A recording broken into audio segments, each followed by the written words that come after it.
সম্প্রতি মেজর ডালিম এবং তার স্ত্রী নিম্মি চৌধুরীকে নিয়ে আলোচনা হচ্ছে। অনেকের ধারণা শেখ কামাল নিম্মি চৌধুরীকে অপহরণ করে শ্লীলতাহানি করে, যার প্রতিশোধ হিসেবে শেখ মুজিবুর রহমানের পুরো পরিবারকে হত্যা করে মেজর ডালিম। এই ঘটনাগুলোর কতটা সত্য এবং এই ঘটনা 15 আগস্টের জন্য কতটা দায়ী, আর সে বিষয়গুলো জানবো আমরা মেজর ডালিমের বইয়ের ভিত্তিতে, অনেকটা মেজর ডালিমের মুখে। তবে মূল ঘটনায় যাওয়ার আগে আমাদের বুঝতে হবে এই ঘটনার সূত্রপাত কোথা থেকে হয়। অপহরণের কিছুদিন আগে কুমিল্লায় অবস্থানরত মেজর ডালিম অনেকগুলো সন্ত্রাসী বিরোধী চালিয়েছিল অপারেশন। সেখানে অনেক আওয়ামী লীগ নেতারাও ধরা পড়ে। এই বিষয় নিয়ে মেজর ডালিমের ওপর অনেক আওয়ামী লীগ নেতারা খ্যাপা ছিল। তবে এও সত্যি মেজর ডালিম বঙ্গবন্ধুর অনেক কাছের ছিলেন। দুই পরিবারের অনেক ঘনিষ্ঠতা ছিল। মেজর ডালিম বঙ্গবন্ধুকে প্রায় চাচা বলে সম্বোধন করত। এমনকি শেখ কামাল মেজর ডালিমকে বস বলে সম্বোধন করত। কুমিল্লায় গেলে শেখ কামাল মেজর ডালিমের বাসায় অবস্থান করত। এখন চলুন মেজর ডালিমের ডালিম বলছি বইটি পড়ি।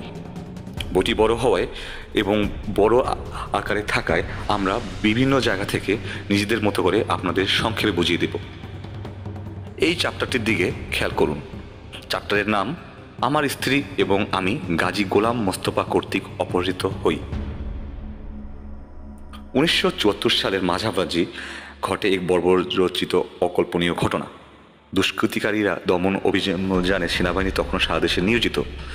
আমার খালাতো বোন তহমিনার বিয়ে ঠিক হলো কর্নেল রেজার সাথে। দুপক্ষই আমার আর বিশিষ্ট ঘনিষ্ঠ, তাই সব ব্যাপারে মধ্যস্থতা করতে হচ্ছিল আমাকে এবং নিম্মিকেই। বিয়ের দুদিন আগে ঢাকা এলাম কুমিল্লা থেকে। ঢাকার লেডিস ক্লাবে বিয়ের বন্দোবস্ত করা হয়েছে। সেই বিয়েতে অনেক গণ্যমান্য সামরিক এবং বেসামরিক লোকজন, বিশেষ করে চোমরারা এসেছিল অতিথি হিসেবে। পুরো অনুষ্ঠানটা তদারক করতে হচ্ছিল নিম্মি এবং আমাকেই। আমার শ্যালক বাপ্পি ছুটিতে এসেছে কানাডা থেকে। বিয়েতে সেও উপস্থিত। বিয়ের কাজ সুষ্ঠুভাবে এগিয়ে চলছে। রেড ক্রস চেয়ারম্যান গাজী গোলাম মোস্তফার পরিবারও উপস্থিত রয়েছে অভ্যাগতদের মধ্যে। এটুকু দেখলে বোঝা যায় রেড ক্রস চেয়ারম্যান গাজী গোলাম মোস্তফাকে আলাদাভাবে সম্বোধন করা হয়েছে। এই গোলাম মোস্তফা হচ্ছে তখনকার সময়ের আওয়ামী লীগের প্রভাবশালী নেতা ছিলেন এবং একই সাথে রেড ক্রসের চেয়ারম্যান ছিলেন। এর পরে ঘটনাটা দিয়ে আমরা বুঝতে পারি কিভাবে মেজর ডালিমের শ্যালকের সাথে ঝামেলা হয় গাজী পরিবারের সন্তানদের। যেমন এখান থেকে বেয়াদব ছেলে, মস্কার করার জায়গা পাওনি, খবরদার তুমি আর ওই জায়গায় বসতে পারবে না। মেজর ডালিমের শ্যালকের চুল বারবার টেনে দিচ্ছিল গাজীর ছেলেরা। এজন্যই মেজর ডালিমের শ্যালক খেপে যাচ্ছিল এবং একটা পর্যায়ে মেজর ডালিম লক্ষ্য করে প্রায় 10-12 জন অস্ত্রধারী বেসামরিক ব্যক্তি চলে আসে গাজী গোলাম মোস্তফার নেতৃত্বে। গাড়ি থেকে প্রায় চিৎকার করতে করতে বেরুলেন গাজী গোলাম মোস্তফা। কোথায় মেজর ডালিম? বেশি বার বেড়েছে, তাকে আজ আমি শায়েস্তা করব। কোথায় সে? এইভাবেই চেঁচাচ্ছিল মেজর ডালিমের উদ্দেশ্যে। এবং এক পর্যায়ে বারান্দায় আসতেই 6-7 জন স্টেনগানধারী আমার বুকে, পিঠে, মাথায় তাদের অস্ত্র ঠেকিয়ে ঘিরে দাঁড়ালো। এইভাবেই মেজর ডালিমকে উঠিয়ে নিয়ে দিতে যাচ্ছিল গাজীর লোকেরা। এরপরে এখানে লক্ষ্য করুন, আমাকে গাড়িতে তুলতেই খালাম্মা এবং নিম্নি দুজনেই গাজীকে বলল, ওদের সাথে আমাদেরকেও নিতে হবে, ওদের এখানে যেতে দেব না আমরা। ঠিক আছে, তবে তাই হবে, বললেন গাজী। গাজী ইশারায় ওদেরকেও ধাক্কা দিয়ে উঠানো হলো মাইক্রোবাস। এটুকু থেকে বোঝা যায় ঘটনাটা ঘটেছিল মেজর ডালিমের শ্যালকের সাথে, কিন্তু মেজর ডালিমের উপর পূর্ববর্তী ক্ষোভের জন্য গাজী তাকে উঠিয়ে নেয়। এবং গাজী যখন তাকে উঠিয়ে নিচ্ছিল তখন নিম্নি চৌধুরী এবং তার খালাম্মাকেও উঠিয়ে নেওয়া হয়। নিম্নি চৌধুরীর উপর আলাদা করে কোনো ক্ষোভ সম্ভবত তখনও ছিল না। তবে এ থেকে এও বোঝা যায় সে সময়কার আওয়ামী লীগ নেতারা কতটা বেশি দাপট দেখাতো, এমনকি মেজরদেরও ছাড় দিত না। এরপরে বিভিন্ন ঘটনা হয় এবং তাদেরকে একটি পর্যায়ে শেখ মুজিবুর রহমানের বাসায় নিয়ে যায় গাজী, কারণ সে বুঝতে পারতেছিল তাকে নিয়ে অন্য কোনো জায়গায় যাওয়ার উপায় নেই, কারণ আর্মিরা তখন পুরো ঢাকা ঘিরে ফেলেছিল।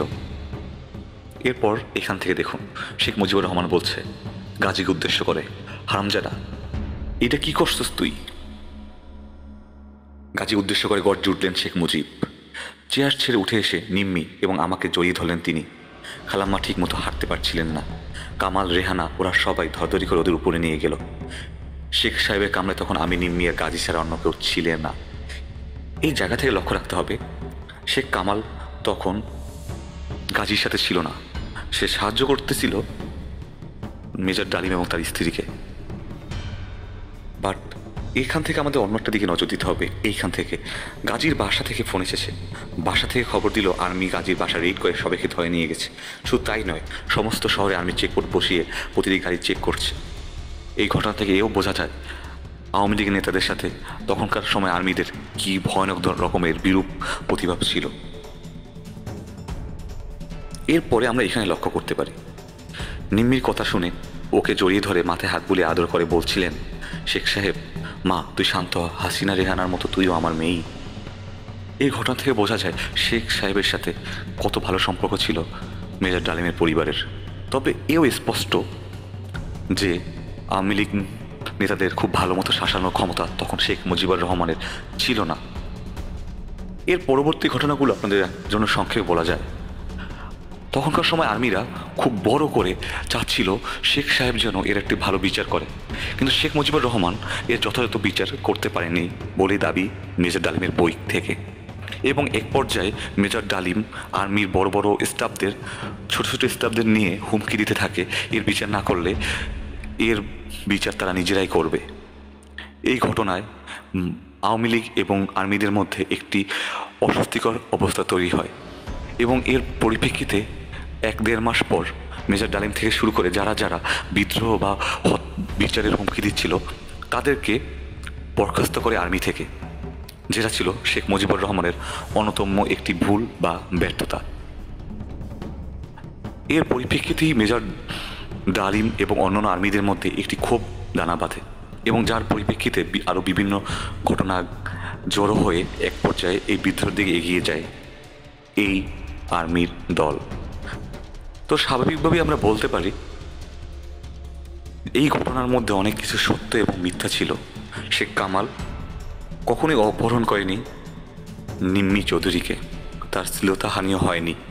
তবে শেখ মুজিবুর রহমানের আওয়ামী লীগ এবং আর্মিদের মধ্যে যে দূরত্ব, সেটা একসময় কাল হয়ে দাঁড়ায় শেখ মুজিবুর রহমানের জন্যই। আজ এ পর্যন্তই, কথা হবে অন্য কোনো টপিক নিয়ে। ভালো থাকবেন।